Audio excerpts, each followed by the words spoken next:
Hello and welcome back to the Guns and Outdoors channel. I really appreciate that you stopped by.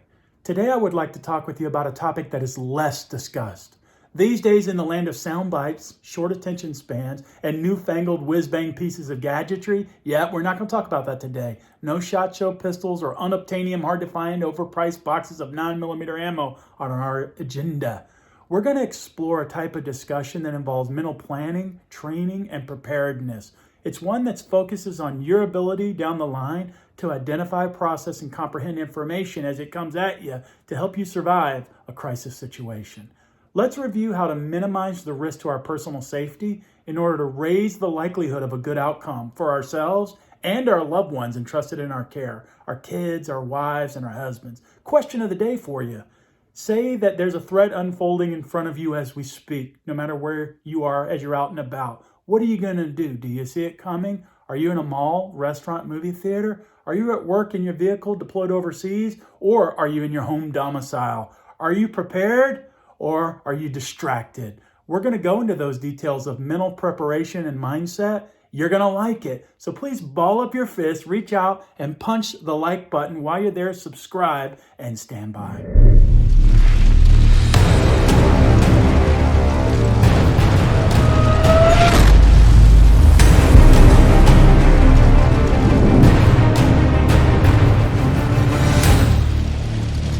Stay alert, stay alive, tools in the toolbox. Developing an awareness of your surroundings and being mentally prepared to respond to a situation is critically important. Let's get this next bit out of the way. There are 3 battles that you must win if you ever discharge your firearm in a self-defense scenario. They are the actual gun battle, the court battle, criminal and civil, and the emotional battle. So I recommend, please secure yourself legal representation on retainer if you're carrying, or purchase concealed carry insurance. Staying alert. Whether you're defending yourself after an actual natural disaster or you're simply trying to feel safe as you're walking into a gas station at night, you need to be able to identify people with hostile intentions. So, things to think about. Pay attention to your physical surroundings. What's going on out there? Is anything suspicious happening that you're walking into? What looks out of place? Also, pay attention to the people around you. Is anyone loitering around? Are they wearing inappropriate attire that stands out, such as a jacket in the summer or the infamous trench coat into church? We all know what happened there. Can you hear conversations that seem threatening? Does the person display signs of a clenched fist, rapid breathing, excessive sweating, loud outbursts, or crying? These are things that we want to be on the lookout for and track. For now, we'll discuss how to actually gather the data. What we want to do is condition ourselves down the line to listen to our 5 senses, and it's not as easy as it sounds. In fact, most people assume that they do it and are good at it. In reality, most aren't. We do, however, unconsciously, continuously take in millions of pieces of information every day from the world around us. We do it via our 5 senses: look, listen, feel, taste, smell. And we have this 6th sense, which is our intuition. A bad feeling, sketchy situation. Have you ever had that feeling in the pit of your stomach where something isn't right? Well, that was your intuition kicking in. We have an innate ability to take that information and intuition, process it. What we got to get better at is turning that around, making decisions, and acting on it really fast.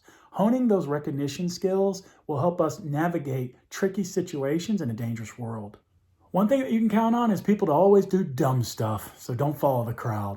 People pursue where they want to go and not where they don't want to go, unless sometimes it's by accident or they get caught up. A couple of sayings that I've learned in training classes over the years come to mind.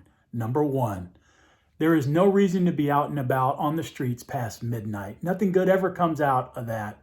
Tim Morris. Number 2, arrange to be somewhere else. Don't go to stupid places. Don't associate with stupid people. Don't do stupid things. Quote from John Farnham. Number 3, every step we take towards having a complete power over our lives is one step away from being a victim. Nowadays, we're so connected, plugged in, that we are disconnected. Pat McNamara. Wow, isn't that the truth? Let's look at an example and dive right in. And we'll start with an easy one: a person crossing a busy street. Our society has already taught us to stop and look both ways before we cross. We're going to look, listen, and see. And most of the time, we get that right, we make it to the other side. Now we're going to compare it to our dangerous scenario. In this case study, and I'm sure you've all seen videos like this online and social media, it's hard not to. There's either a fight or a robbery going down in a restaurant or a gas station. All right. And right there On our video, we see our mentally unprepared bystander. We're going to pick on him. And he's also ignoring what's going on around him as the bad guy or the assailant is robbing the joint. All right, in our example, we see our oblivious bystander just continuing to eat their dinner as if nothing's going on, or continuing to stand in line waiting to check out, almost as if they're in their own world or an imaginary bubble. What is that? Why are they not moving out of there, putting some distance between themselves and the bad guy?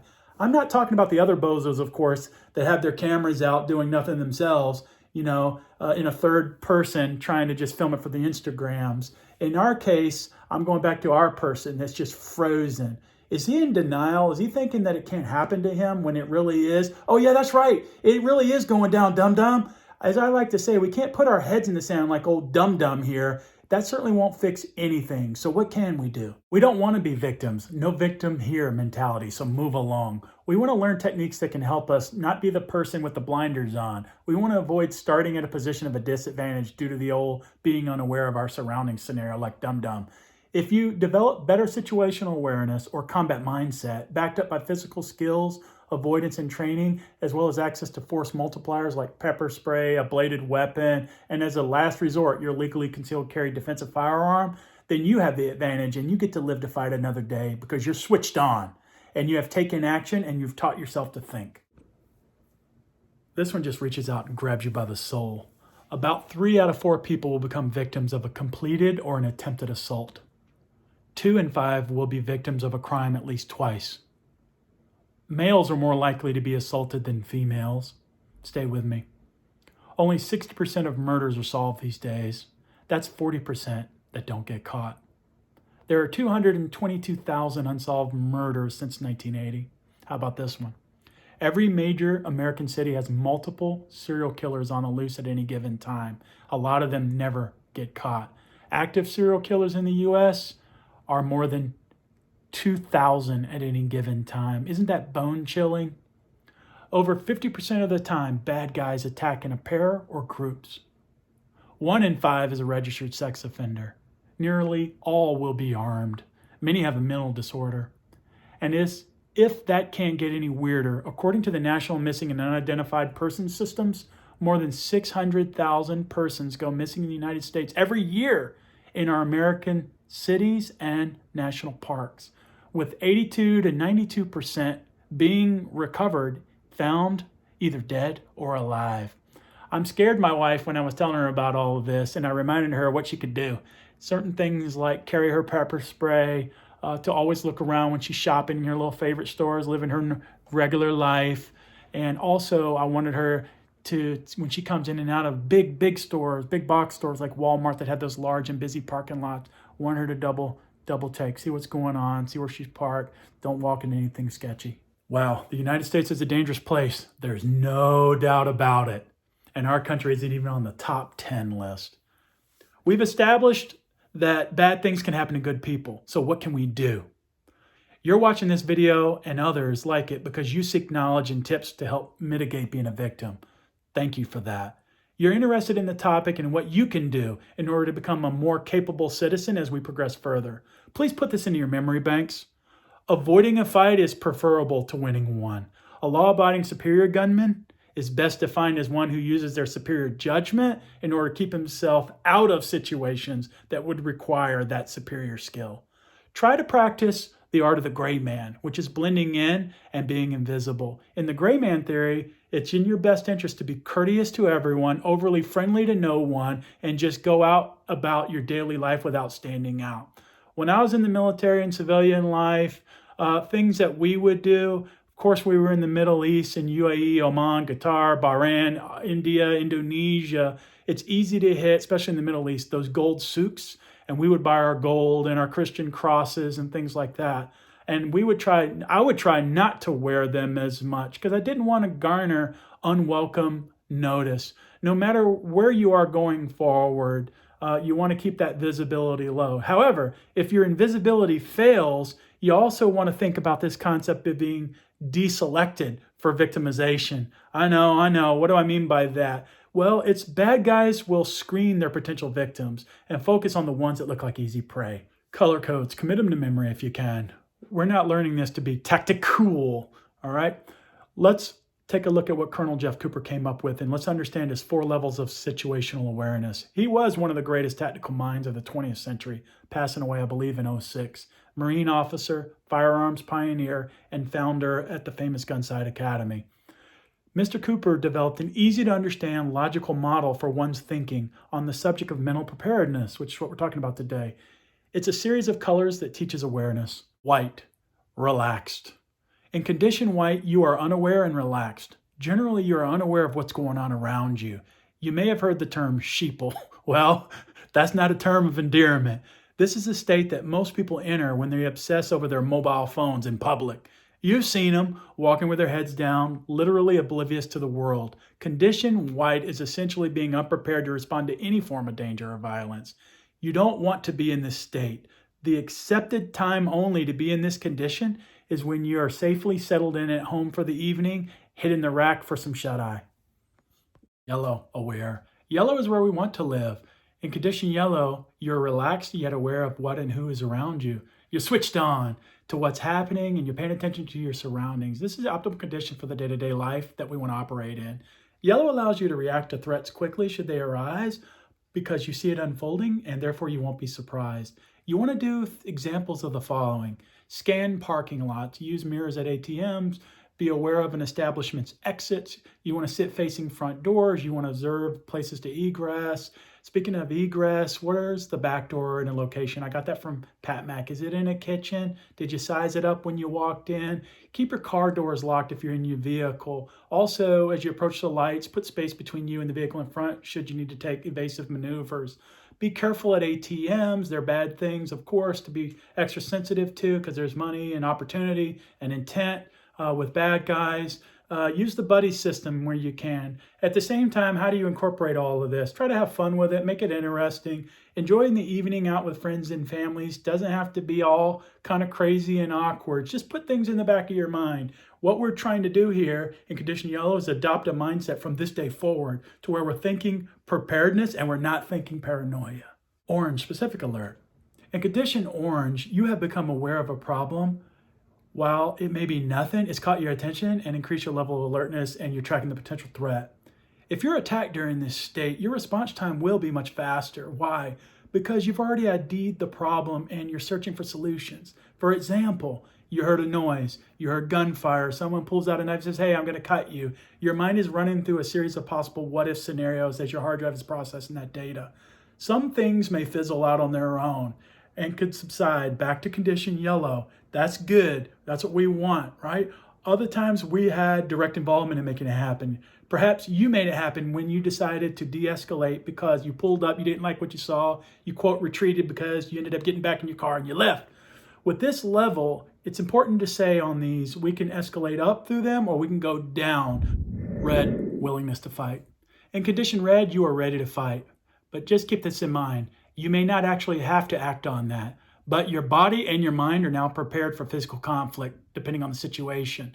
Along the way, I did pick up a term, and I want to share that with you. Is it a threat? Is it not a threat? Is it a threat that requires deadly force? I'm also going to add a couple things. Is it a threat that requires non-lethal or deadly force? You're acting to protect yourself and others. So if you have no other options at this point, we've exhausted all of them, and your back is against the wall, then it's very, very clear. You have no choice but to fight.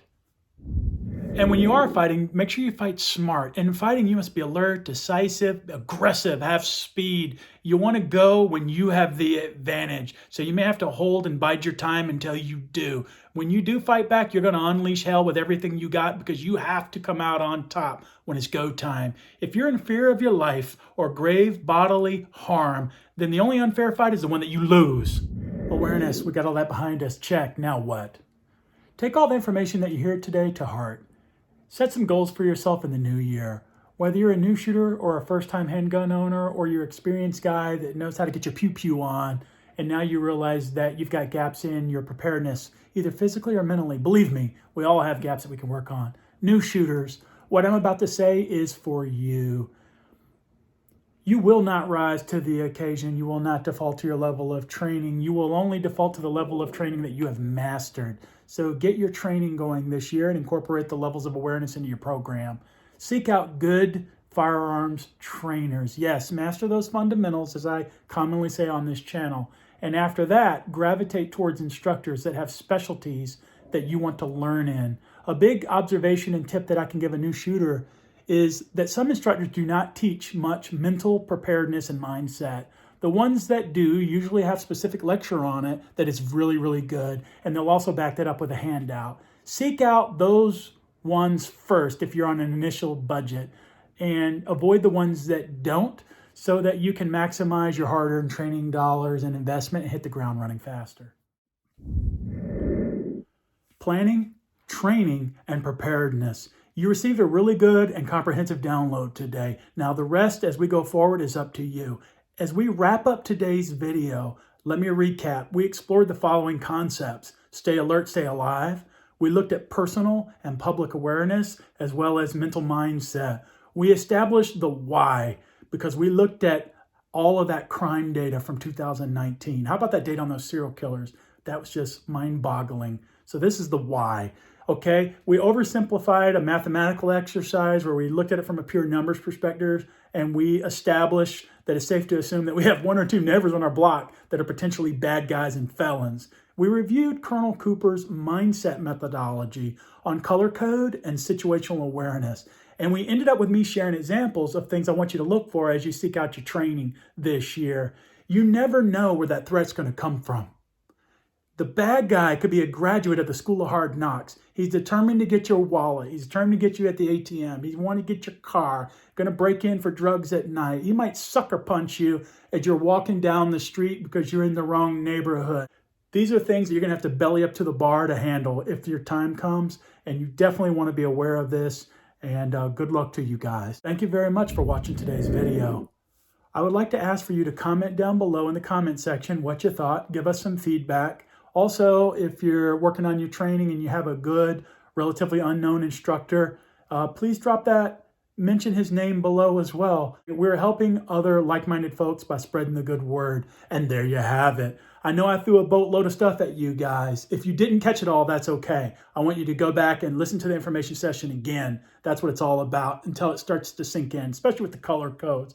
Remember, there is always somebody out there every minute of the day doing bad things. So get out there and cover your six and condition yellow. Do me a big favor. Help me grow the channel. Please like, share, comment, subscribe to the Guns and Outdoors channel. And until next time, don't be a victim.